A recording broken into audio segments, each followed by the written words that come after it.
So welcome everyone to today's session where we are talking everything failure and resiliency in both your business and your personal lives, because as founders and people in the industry, those often overlap. And Keith reached out to me in talking about this topic because of the environment that we're all going through in the market and just where the world is right now. There's been a lot of challenges that we've all been experiencing. And so I think one thing that we wanted to do was to really open up and share some of our stories with you here today of navigating through various experiences in life, navigating through quote failures, and also sharing the not just the facts around it, but really how it affected us and how we were able to move through some of those challenges and where we kind of are on the other side, and use that both as a point of inspiration and then also just of really connection to let you know that no matter what you're going through, everyone has different experiences, but you're not alone on this journey. This isn't the only thing, you're not the only one things are happening to. And being able to really talk about things that we normally don't talk through in this community. At the end, so what we'll do is open up and to share stories amongst three people. Keith Kohler, who is the financing man and has a lot of experiences in the food space to share as well from his own journey. I've invited on Christopher, who is now the founder of Good Journey and previously had a brand that was on Shark Tank and can talk through the experience of launching and being and pitching on Shark Tank, the aftermath and how that affected his journey. And then we'd love to tell my story as well in T-Squares and the experiences that I went through. And then open it up to you, our community, to share your story and anything that's been impacting you or that's on your mind. So we have a lot to cover, so I'd love to jump in and introduce Keith and have him tell some of his story. I met Keith almost a year ago now for the first time, and he's really been instrumental in my personal journey and my business journey as well, to really talk about things that we tend to keep close in the founder community. Topics of financial challenges, limiting beliefs, really uncovering the mindset that we are stuck in that prevent us from often moving forward and finding that success and prosperity. So Keith, I'd love for you just to give a quick intro and then tell your story.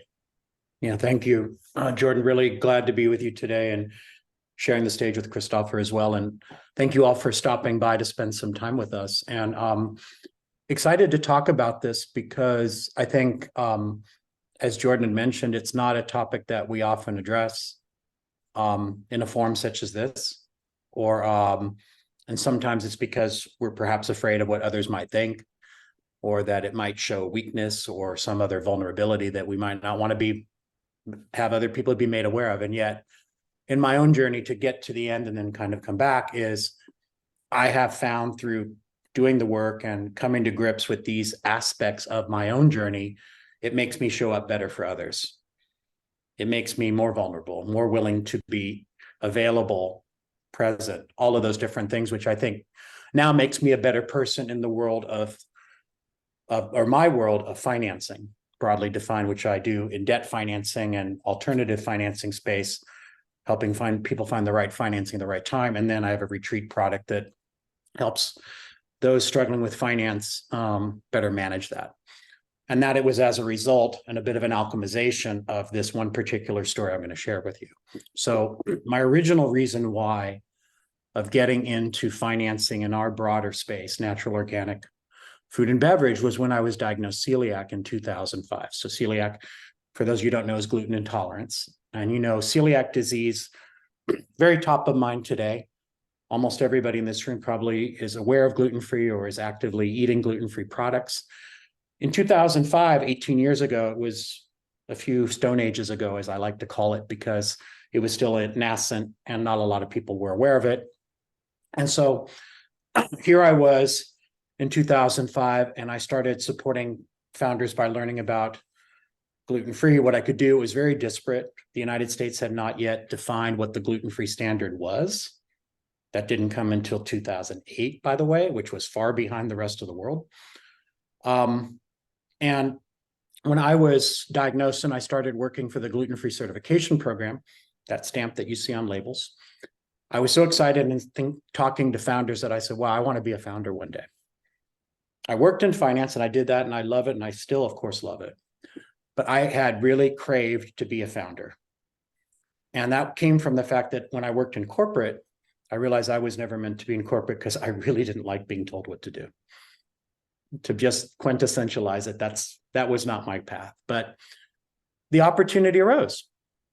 And through a lot of events coming together, meeting people that could be a co-founder with me, and I had a formulator. It winds up that in 2014, I, with others, assembled a company called GF Solutions. And we leased a space, a large space in Methuen, Massachusetts, which is about 45 minutes northwest of Boston, close to the New Hampshire border. And I finally felt like I belonged, like I was legit.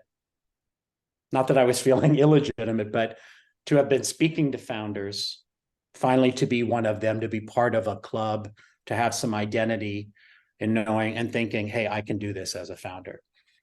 And so here I was, this was my dream come true. I was going to make better for you gluten-free products.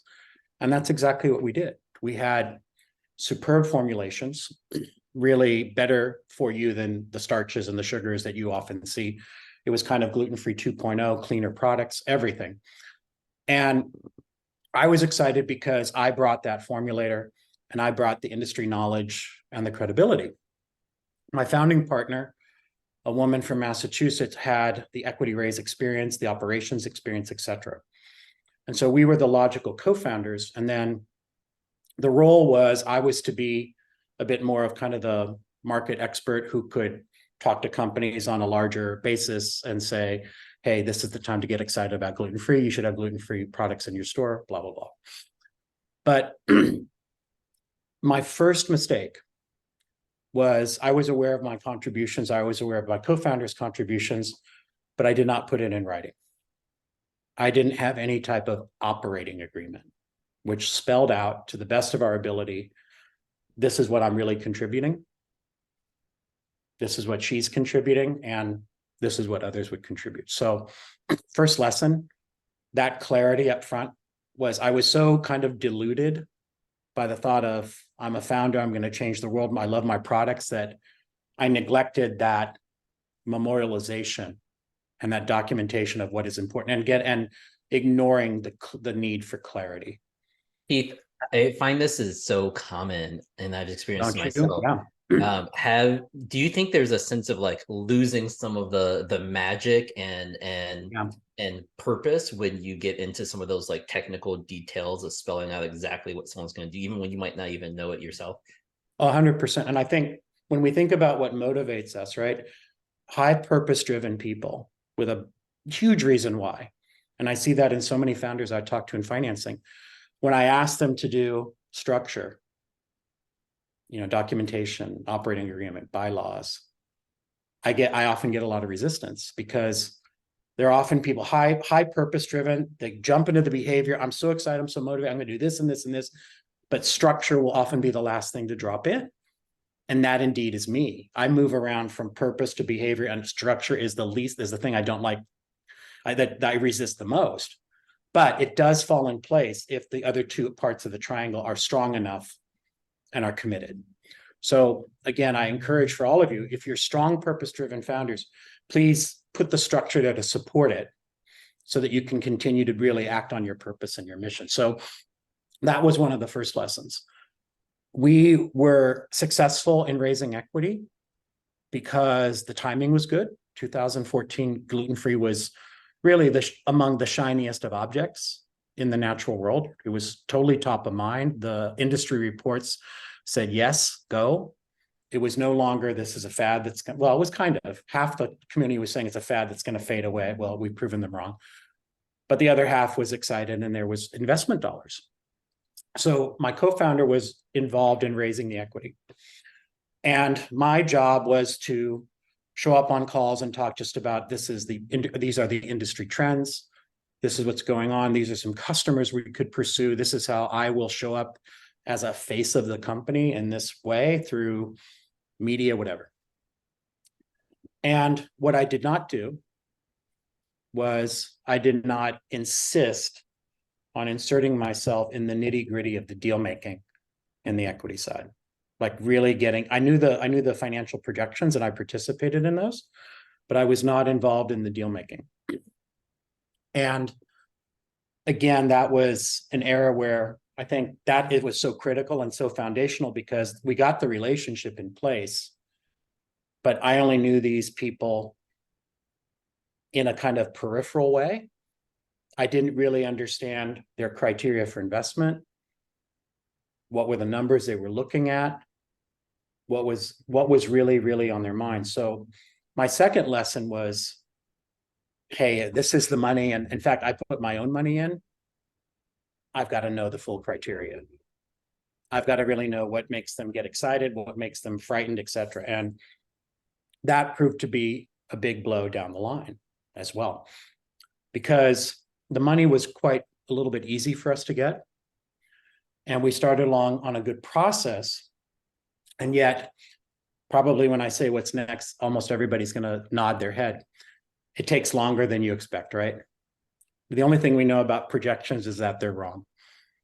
And so where we underestimated the problem was we got a lot of interest, but for people to pull the trigger and say, yes, we're going to commit to you, we're going to do our gluten-free products. We did a lot of private label. And I know if any of you live in the Northeast United States, and specifically in Massachusetts, there was a place called Market Basket, and we wound up doing their gluten-free line of products. But to get into that store was not 6 months, it was 12, right? So here were all these fixed costs. And by the way, renting a 50,000 square foot facility where we could have done it with one less zero. We could have done it at 5,000. There was so much space, I could have moved in with a family of 8,000 and still we would have had room for the manufacturing equipment. So another big mistake. But the real thing I'm leading to is knowing that things often do take longer than you expect. Our fatal mistake was we did not tell our equity investors fast enough that we were going to run out of money. So we kind of hit them with a curveball too late, and it wound up completely souring the relationship because they were like, holy shit, you're going to run out of money. And I think that was about 6 to 8 weeks. And it's not like we're going to get it anywhere else, right? So they really, their hand was forced and they did put money in. But me not understanding that except from a relationship perspective, oh, everything must be great. They agreed to give us the money. But what I didn't realize was two things were going on. We kind of busted their ratios, right? And what I mean by that is no longer was their return on investment that they predicted for themselves going to be as rosy as they once thought. So we kind of cut off their analytics and their numbers, right? And that triggered them internally to sour on us, right? Because, and again, I didn't understand how equity worked in the sense that they have 10 investments. We look like a nice little shiny star. Now we no longer look like it. What happens? They pay attention to the other 9 a lot more, right? Suddenly you're not top of mind. The other thing, and I'm going to be very honest with all of you, is there was some misogyny going on. Happened to be all men in this group, and things came out in the wash where she's not the right person, or she's too aggressive, or she's too that. And the reason I say that, and I bring it up, is because we all face that. We all face bias, particularly on the equity side, and everyone I'm sure has their story on that, good and bad and ugly. And the reason I know this for sure is because I got a call from the lead investor saying, we want to kick her out. Would you move to Massachusetts and run the company?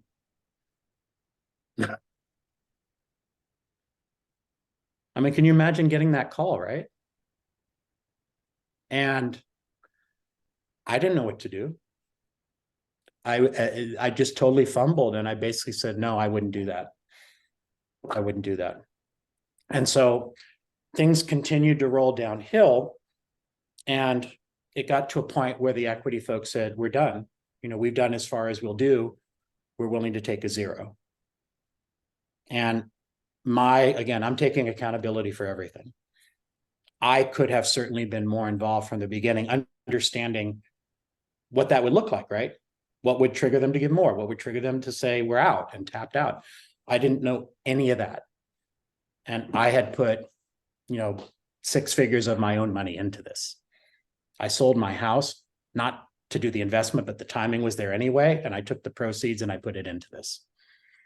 And then it got snowballed and got worse because my co-founder and I became quite emotional with each other. And this is going to happen. I'm emotional in what are we going to do? How are we going to save this? And every month, what was I doing? I was taking advances on my credit card to fund the business and to make payroll. And it just snowballed and snowballed because I didn't have any limits. Like an equity investor said, we're done, right? And it was just a horrible moment. And so it came to a head such that we were desperate, and we found a local investor in the Boston area. And he was not an experienced investor. He was kind of someone, I have some money, let's see what happens. So he looked at this as kind of a hobby. Like if he were going somehow to Las Vegas and putting it on black and say, I'll try this now. And he was a bit wild. And then he just one day decided, I'm just done. Even though honestly, we were on a $4 million run rate and we had a line of sight to profitability. But because he was, quite capricious, it was gone from one day to the next. So I blew it, and I take accountability because I didn't I was afraid to ask questions, honestly, because in my head, I had this mind that equity people were these gods and goddesses of finance that were so untouchable, unapproachable, smarter than me. And that I asking a question that would be like, it's just so, you know what I mean? So far removed, like you just don't feel you're in their same league. And that was the bullshit story I was telling myself. But that's where I was then. It's certainly not where I am now, but that's where I was then. And so and the other layer is my mother and my brother invested. I asked them. However, what I'm proud of is I'm willing to take bullets.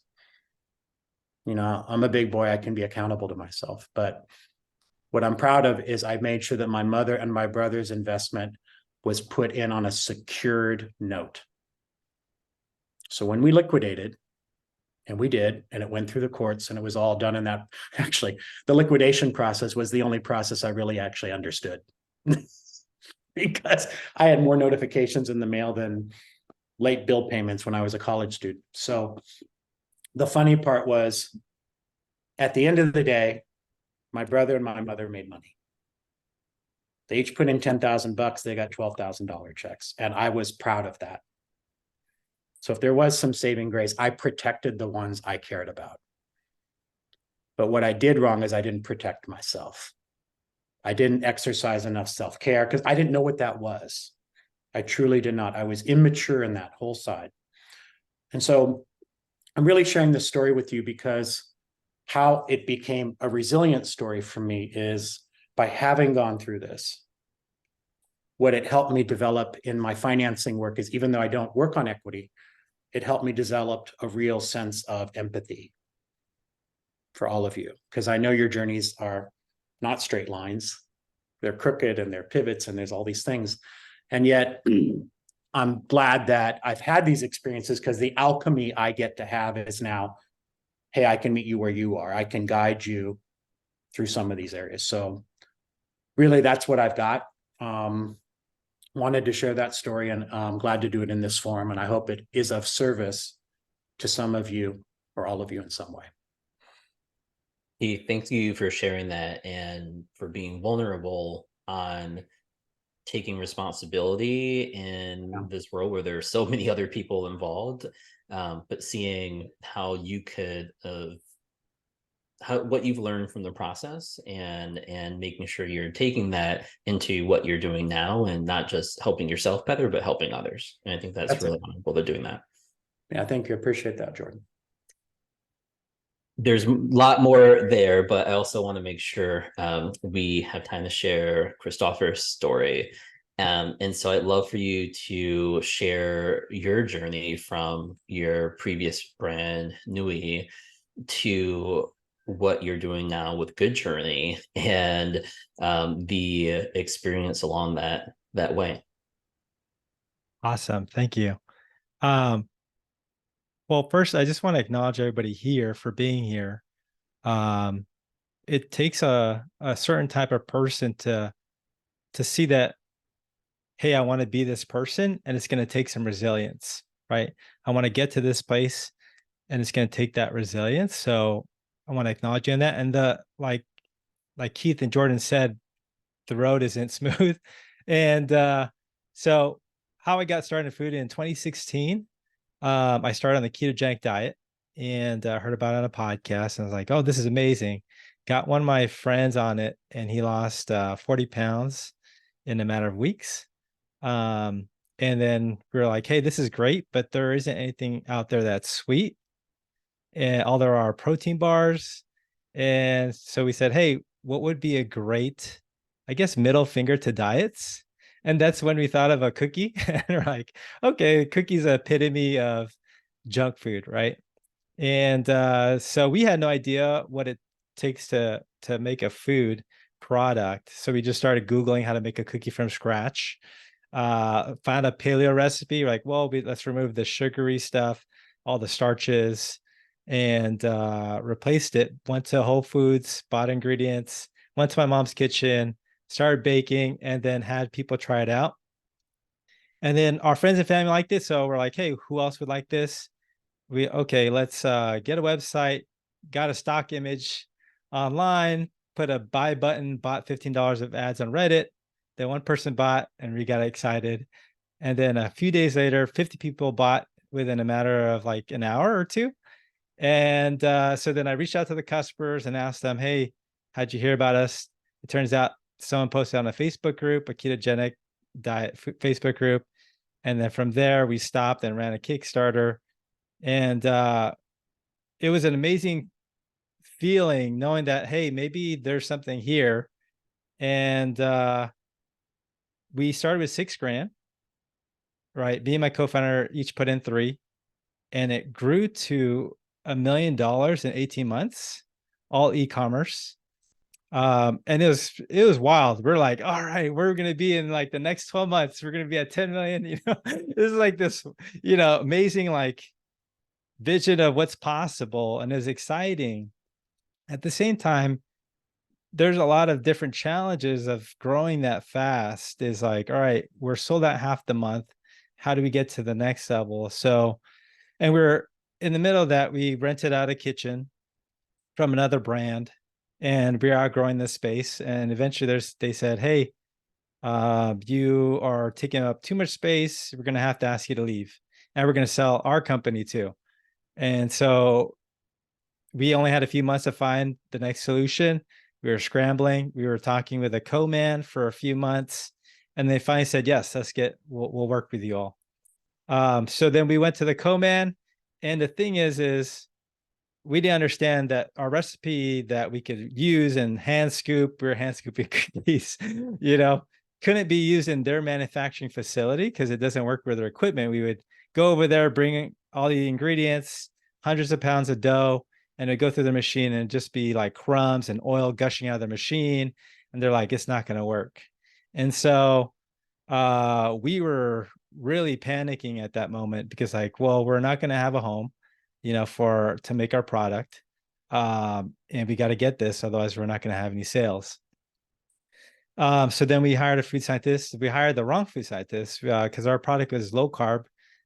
This food scientist didn't understand the mechanics of low carb. And so we reformulated thousands of dollars out the window. and then we finally got a recipe that we thought would work. And, you know, we tested it. The water activity is what determines your shelf stability, or part of it. And all right, okay, our product's gonna be shelf stable. So we tested it once. Right, all right, this is gonna be solid. Meanwhile, we went onto Shark Tank, and that was pretty exciting. We got on there, we got a deal with A-Rod, and then we had to get them samples really quickly. We're like, oh man, we're scrambling, to get it working with our manufacturer. So we sent up whatever product we could make from there. And unfortunately, the product was subpar. We gave up a lot in terms of taste and texture, to get it to work with the machinery. And so in that they backed out in due diligence. And then, but because of that show, we got like a 6-figure day, like 24 hours, we got 100K in sales, and then 300K. And then we had a long wait list, and we were just scrambling like, oh man, there's like, a month and a half wait just to get it product out to the customers. So we were doing our best to get it out there. And in that, we skipped some quality assurance, steps. We made all the product for those customers, started shipping it out. And so we shipped out about 300 grand worth of product. And then a few weeks later, started getting emails like, hey, I'm sorry, I saw some fuzz on my cookie. I think it's mold. And then we started getting another email. And pretty soon we realized that the whole batch was bad. And so we started issuing refunds. We didn't raise that much capital. We raised a small family and friends round just to get product in for those customers. And so we burned a lot of customers just by sending out moldy product. I mean, imagine you're getting moldy product, like you're like, I'm not going to buy another cookie again, Yeah, from a So new company you never heard of. exactly. Exactly. And meanwhile, we're scrambling. I'm taking out my credit cards just to be able to pay, our team members and get some more product. Meanwhile, we're working on the R&D side, trying to solve this formulation. It was a lot of stress. And I was like, how am I going to deal with all this stress? So I started picking up meditation. I was like, I was that type of person who didn't believe in meditation. I thought it was a whole lot of woo-woo, because I was like, well, my mind's all over the place. How can I quiet my mind? There's no way. But I took it upon myself to, just start with like 2 minutes of meditation and then gradually build my practice. And that in a way kind of helped me through that stress. Meanwhile, we're trying to figure out what are we going to do for capital, because we're taking out expensive debt, 18% debt, just to cover it. And we're like, we got to find an equity investor so we can clear the debt table. But it's becoming a debt spiral, and it's like, we're running out of cash. I'm looking at our books, our bank account, and you can just see the numbers just go down, lower. So it's like kind of knowing that your engines, like if you're on a plane, the engine's no longer working, just watching yourself just nosedive, and you're just trying to figure it out. And then eventually is 2020, where it was just so much. We had taken a lot of debt just to be able to keep the business going. And I was getting phone calls from creditors every single day. And it's crazy because like I do my meditation practice and then I'm like, all right, I'm good. Then I check my voicemail and it's like, hey, we're calling about this payment, and then instantly I'm in fight or flight mode. And that was like, and then I would get the surge of rush, like, I'm going to figure this out. When I call the next person, get this investment and have these pitches. But the hard thing is like all these things were burning in the background. And I go into these meetings knowing like stuff is broken. And like, I'm sure it came out as I was pitching, just of the anxiety, like we need money now, and so that definitely had an impact on our ability to raise. And also I wasn't very good at it. I was fairly new to raising capital. Um, and that was like every single day is like, just like Groundhog's Day is like, all right, meditate, feel good, doing great. And then get phone calls from creditors. And it was just a lot of anxiety and stress. Meanwhile, it's hard because growing up, I was I was like so I'm the oldest child of three. And so I don't know why I did this, but I created this persona that I had to have my shit together, at least in the forefront. Like I couldn't be vulnerable. I couldn't like reach out to somebody and say, "Hey, I need help with this and this." Um, and so all the while I kept a straight face, family and friends were like, "Hey, how are things are going?" I'm like, "Oh yeah, things are good." And then me in my head, I'm like, "Things are terrible right now." And it was so exhausting just carrying this amount of armor, right? Like I was like, all right, I'm gonna protect myself. But in reality, it was just so exhausting because I couldn't be fully authentic about it. And and then eventually we had to shut down the company in 2020, right before the pandemic. Um, and we filed bankruptcy towards the end of that 2020. We had no more money that we could buy, put another purchase order for product. And that was tough. Like me having to call family and friends, telling them, "Hey, thank you for investing us and believing us, but you're going to lose your money. We're filing bankruptcy." Meanwhile, I have like a friendship that this, was destroyed in the process. They loaned us quite a bit amount of money, and that was on me too because I didn't like. I think Keith alluded to like communicating and asking for help, right? And I didn't communicate very well. Like I would get on calls with my friend. He's like, "Hey, when are you going to pay us back?" And I'm like, "I'm working on it." I like, but I didn't really. I was so afraid to share all the stuff that was happening because like I felt like a failure that I didn't fully share the situation where maybe they could have helped me out, right? And so, and I felt like I had to figure it out on my own. Like for me, I had created this image of myself of I have to be the smart one to figure this out. But in reality, you know, who I can be is someone that reaches out, smart enough to reach out to people that know more than I do and can help me out. Christoph, Um, it reminds me of a there's a saying I see people posting this on LinkedIn and other places, especially right now, that as a founder, your startup doesn't fail it until you quit. hmm, And it's interesting because I think some people mean that in a encouraging way, and that like it empowers you to keep going as long as you believe in it. On the other side, there's also situations where like things aren't working as they are now, hmm, but as you said, like you felt like you had to keep trying to save face and keep going because you didn't want to be like the person that quits to look bad, because you felt like it hmm. was all on you, and it was almost like a decision that you could make, as if there weren't all these other external factors.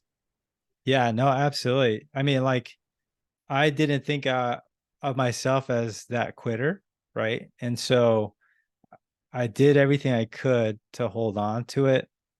Um, but at some point, it just became too much mentally and emotionally. And then thankfully, I had put myself in personal development. I was like, who I am at this point in time is what got me this result. So, who can I be to get a different result?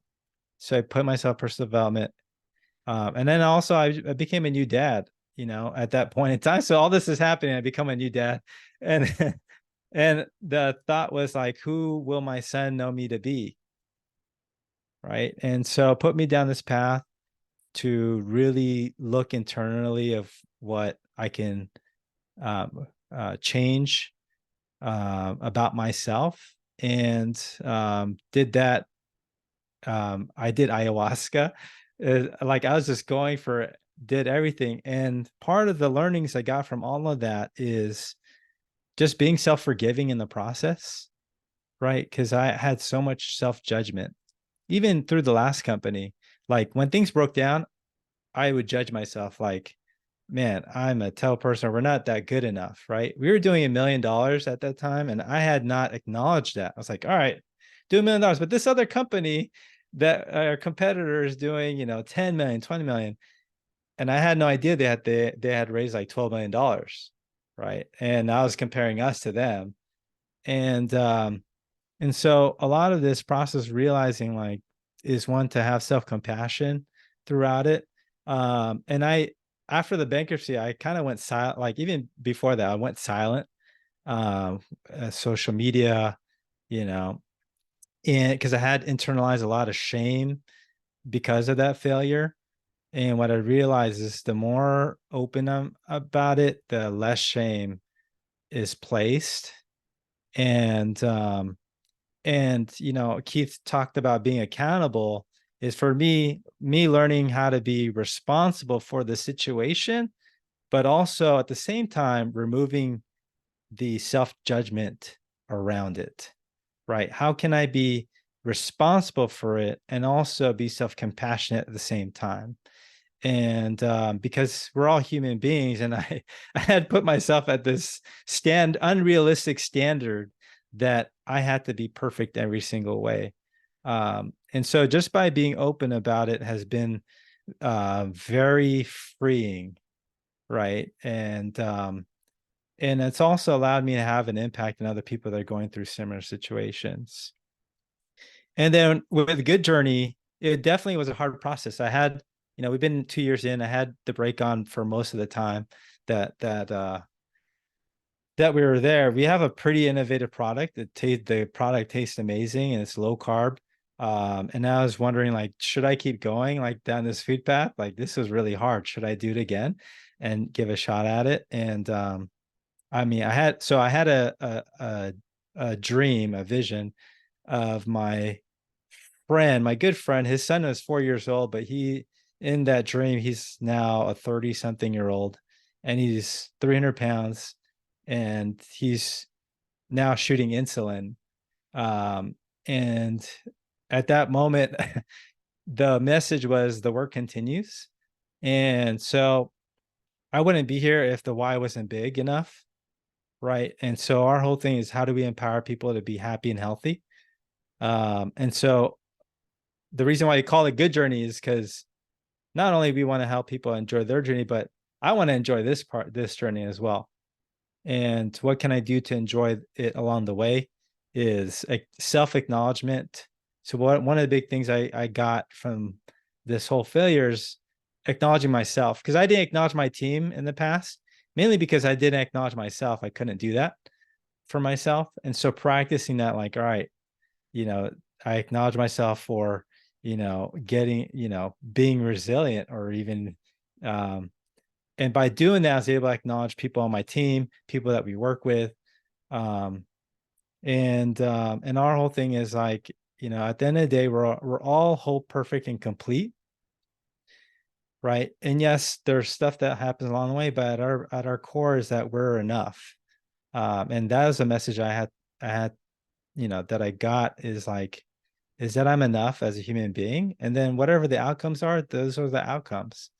But what I'm standing for is this commitment to this bigger vision that's beyond myself. And so in terms of resilience, I would say, when things get tough, is what's helped is self-compassion, and having a big enough why, right? Because like even now, sometimes I get disappointed. Like I had a no-show for a sales call today, right? And in the past, I would have like internalized that, but now it's like, okay, that's fine. Like, you know, uh, because the why is big enough that the no's don't mean as big. They're not as significant.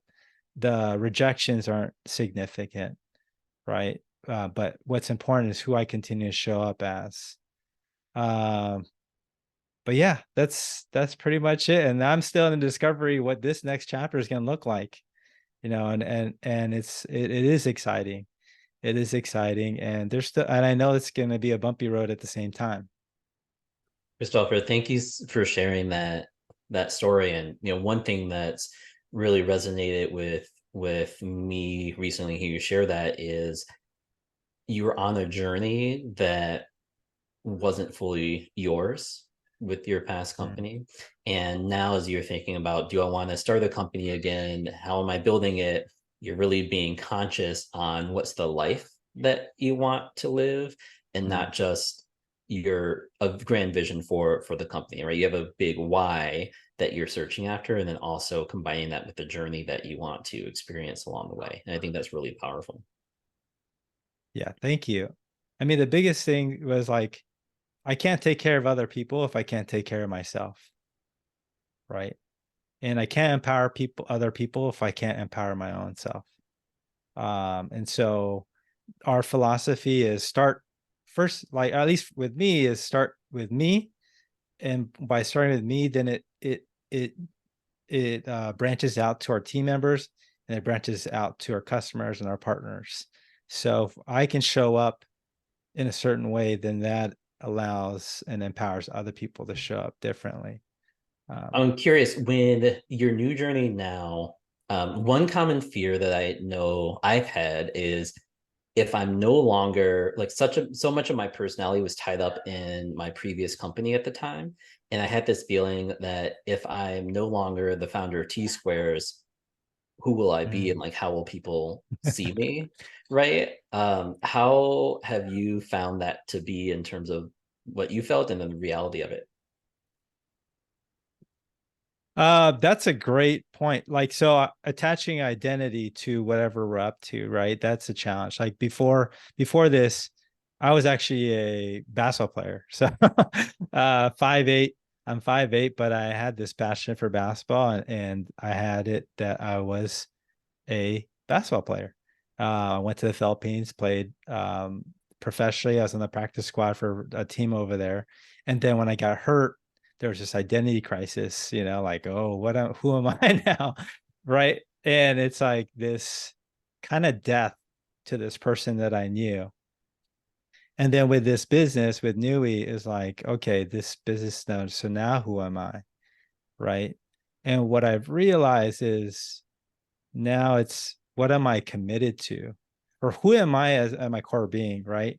Like acknowledging that, okay, who am I as someone that is going to empower, that is empowering leadership, right? That's who am I at my core. And then everything else, like, whether it's this business or another thing, that's who I am at my core, right? And not attaching myself like I am the owner of Good Journey, right? Yeah. Um, and so that's been a process of figuring it out. So like, no matter what I do, what is my commitment, right? Who am I as a commitment, as opposed to being attached to my identity and role? Yeah, I think that's a really great insight and learning that sometimes even just comes from having to experience those changes and realize that you are someone bigger than those. And that's a good transition to my story with T Squares and where I am today. And some of you have heard parts of this story before. In reflecting back when I started T Squares in 2015, we were making energy bars. It was actually my a role into from another business, because before that I had a meal kit business called Chatbox that was running, that it's kind of funny identity wise, like few people even know about, right? And coming from a business like my first business that wasn't successful, a lot of my journey in hindsight I realized was driven by ego of wanting to build a successful business, not even from the standpoint of like, we had this story of like the change that I wanted to make in the world, but when I really reflect on it, it's I wanted to be known as a successful founder by having $100 million exit, right? Like it was even less about the money for me and more just around the tying that success to my self-worth. I came from a family of entrepreneurs, and so I think that led a lot of my mindset. And along the course of that journey, right, like made a ton of learnings and mistakes in the business. It took us a while to find product market fit. We launched in Whole Foods and then had some success, but ultimately pulled out because we weren't driving enough revenue there. And lots of things kind of snowballed together to the point when it was 2020. We have gone through, like at the beginning of the pandemic, the just found product market fit, but selling to corporate offices, right? At like the beginning of the pandemic. And so that was like a huge pressure where we finally found a great customer group who were buying like pallets from us every week. And then the pandemic shut down offices. And so our entire kind of path to market was shut down. And ended up in a point where I was literally like, came home, fell on the floor and had trouble breathing. And luckily my now wife was there, but recognized like I was having a panic attack. And this was the first time in my life and the only time that I ever had a panic attack like that.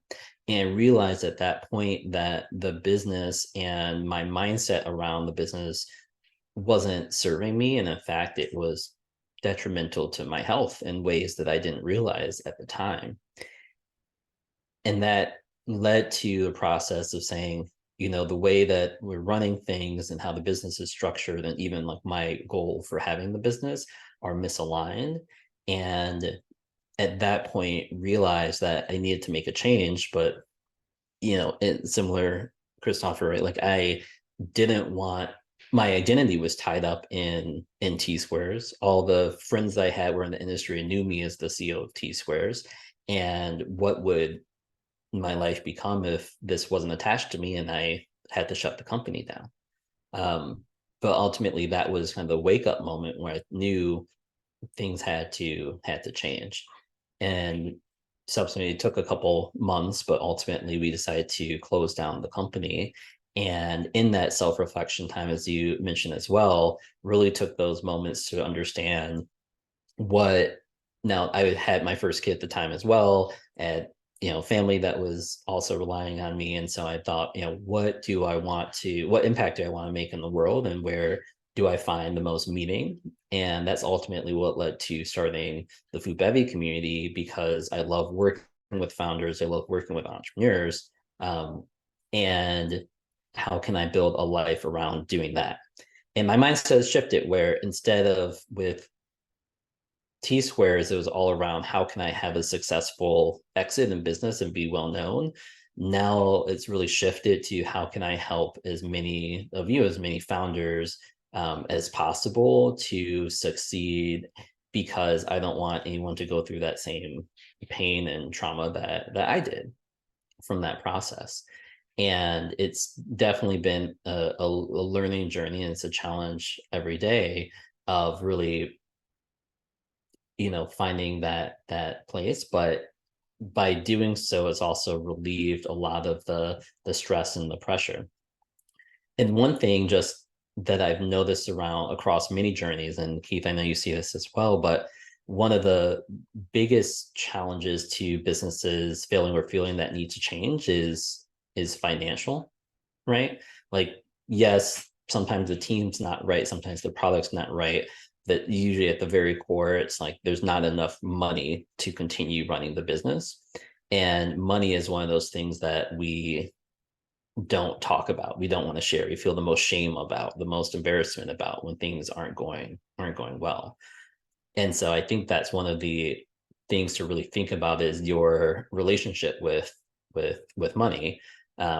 Keith, I know you've talked a lot and shared with me around like some of the limiting beliefs with money and finance, and how that's kind of a core of what we're doing. Do you have any thoughts just around how founders can really open up to start thinking about their money stories? Yeah. What I found in discussing this topic with founders, a lot in our space and some across other businesses, is a lot of times when I witness struggle in management of finance, now a couple different things, fundraising and transaction is one thing, right? Also, the way you approach just even managing business finances. My observation is I originally thought, because, you know, I studied finance, oh, I just need to give people tips and tools, right? That it's just a kind of a mechanical type of thing, or something just needs to be studied or implemented. And I was so wrong. And the reason I was wrong is because in talking to people about it, when I said, well, what do you think of when you think of finance? I got words like fear and judgment, and I did not expect that. So becoming curious, I really realized that often the origin is money stories that were formative in our years as children, as family members, as relatives, and sometimes in business relationships too. And so I often see a connection in, if we've not alchemized the stories we tell ourselves about money, such as it can't ever be easy, or people who have money must be evil. And there can be stories from abundance too, which is, oh, I grew up with enough money, it's always going to be there. I never have to worry, it's always just going to magically show up, right? So I often find that connection, and the limiting beliefs that we also share about as a result, like, hey, I'm good, I have enough money today, why should I worry about it tomorrow? So all of those types of phrasings are things that I've heard. And I think even in our conversations among ourselves as founders, we've heard those from other people, right? As we talk about this topic, or perhaps we've heard ourselves saying it. So if that ever sounds like you, the opportunity is to kind of work through that to get to a spot where you are feeling a bit more abundant, and then the mechanical side kind of drops in too. So it's a combination of the mindset and mechanical that can help you better show up, to have a better chance of being prepared, and get all you need to feel supported and to grow your business. So I appreciate you sharing that. You know, one of the things that was honestly really transformational for me was when earlier this year I went through the retreat that you hosted, Keith, around really understanding, you know, how to make, you know, like figuring out my financial journey and how to make finance work for me. And it was, you know, honestly, I went in thinking that it would be very like technical around talking about budgets and planning. And I was surprised that it was really around mindset and opening up around the financial stories that we tell ourselves, you know, realizing that a lot of the behaviors to finance for me were from early things that I learned, right? I had parents that taught me never take on, you know, debt because it's an endless spiral. Or even watching, like, you know, Sunday morning cartoons as a kid, every other commercial was a credit card bankruptcy or refinancing commercial. And as I said, such a negative conception of credit cards. I actually didn't get a credit card until I was like 22 or something, which, you know, isn't super early, but like I had opportunities. I only used a debit card before that. And so that really opened up my eyes in terms of how I'm thinking about finance and money for my business, and how that's both limiting and also can provide empowerment moving forward.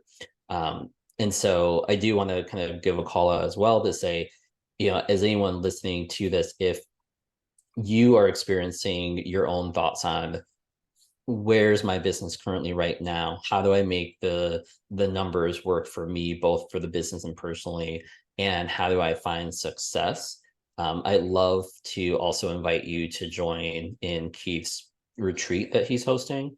And Keith, do you want to give a couple words just on when the retreat is and kind of what you'll be covering? yeah, so thank you for that. It's actually next week, October 26th and 27th, short notice, but then I'll be having another one in the spring. But as Jordan alluded to, I take you through a journey of your mindset, starting meeting you where you are, and then kind of breaking you down and bringing you back up a bit, and so that you get to an empowering beliefs and a mindset that helps you approach the finance function with a lot more grace and ease. And then there are also some, of course, mechanical tips and tools, so that my philosophy is, in as little as 15 minutes a day, and not necessarily every day, you can really be on top of your finances. And it can be handled in a way so that you'll always feel prepared and in an abundant mindset. And I want to shout out Christopher, because you really showed up in a big way too when you were part of it, and shared very vulnerably. And I think what we share, the three of us, is a willingness to really tell our stories and to do the work. Thanks for that, Keith. So I will, I know Kimberly was asking for Keith's contact information. Keith, you can drop that in the chat real quick. But I'll also say I'll send out a recording for the webinar after, and then information for getting in touch with Keith, or if you're interested in finding more about the workshop, because it was really transformational. Like honestly, like Keith, when you invited me, I was like a little skeptical, saying like, oh, just like I'll join and participate, but I wasn't quite sure what I would get out of it, and it honestly blew me away, which it really done. So thank you for that, and so great meeting you. Thank you everyone for joining and listening in. And we didn't get a chance to hear your story, but if there's anything that you would like to share or to go through as you're looking to make decisions for your business, I know we're all open to chatting with you and seeing how we can help. So have a great rest of your Tuesday, and let's find more abundance in the world and in our lives. Thank you.